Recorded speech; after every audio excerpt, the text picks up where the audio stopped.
That is properly displayed. To the amendment. So this amendment strikes the amendment that was brought into the committee that asked for the written consent of the child, youth, or family receiving services. This amends it to say the parent or legal guardian of the child or youth or family. I think this is a fair amendment, you guys. Listen, we heard from the Ute Mountain Tribe leaders, we heard from the governor. We are in educational deserts. We have 80% of kids who can't even read or write, and now we are going to ask our children to provide written consent to their records. They can't even read. What are we doing? Let's let the parents and the guardians consent to this and then talk the children through it. This is a fair amendment. We talk all the time. We have experts come testify that kids' brains don't develop to the age of 23, most say to the age of 25. Stop the hypocrisy. Please stop the hypocrisy in this building for our children. Parents and the guardians are in charge of the upbringing of their children. I love this bill. I testified in favor of this bill. I said yes in committee to this bill. So I'm asking, in the spirit of fairness, which we all talk about in this building, to accept this amendment. No 12-year-old can consent or understands the repercussions of letting anyone and everyone open to their medical records.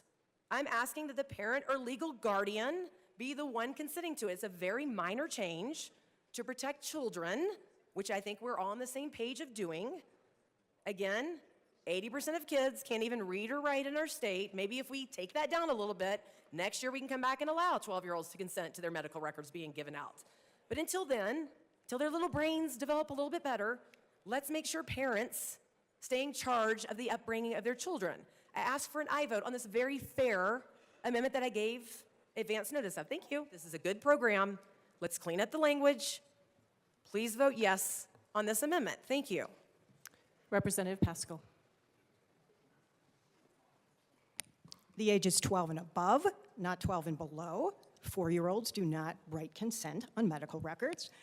If this issue was truly this important, it might have been brought up in committee or spoken to me before, 1 minute before I came up here. This is pure hijacking for political rhetoric. Representative, 1 moment, please.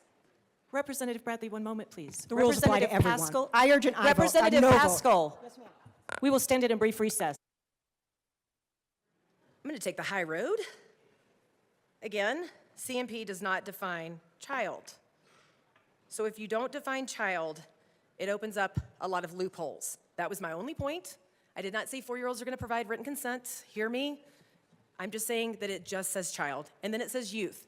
Most statutes and other areas of law make a definition at 12. So children are defined as under 12 and youth are defined as above 12. That is the clarification. If the amendment had just said maybe written consent of youth and family, I could understand. But the child in there brings up a point for me that 4-year-olds could have this access, and that scares me as a parent. And I want to always safeguard children. Political grandstanding, come on. I got an amendment, this amendment, from the bill sponsor last minute in committee. I didn't get it the night before her bill was heard. I got it the very last minute, passing it out after the bill was heard. I didn't go to her and say, that's disrespectful, you're passing this out the same time the bill's being heard. That's what we do. I came to her and asked her about this amendment before floor work, because I didn't want to come to the well and land blast. I had questions about it, and I wanted some clarification. So don't come up here. Representative Bradley, I'll just pause you there. Appreciate your statements on the process. Please return to the amendment. Okay. Thank you, Madam Speaker. I will always advocate for children, the safety of children. I will always advocate for parental rights, and none of that has to do with grandstanding. Thank you.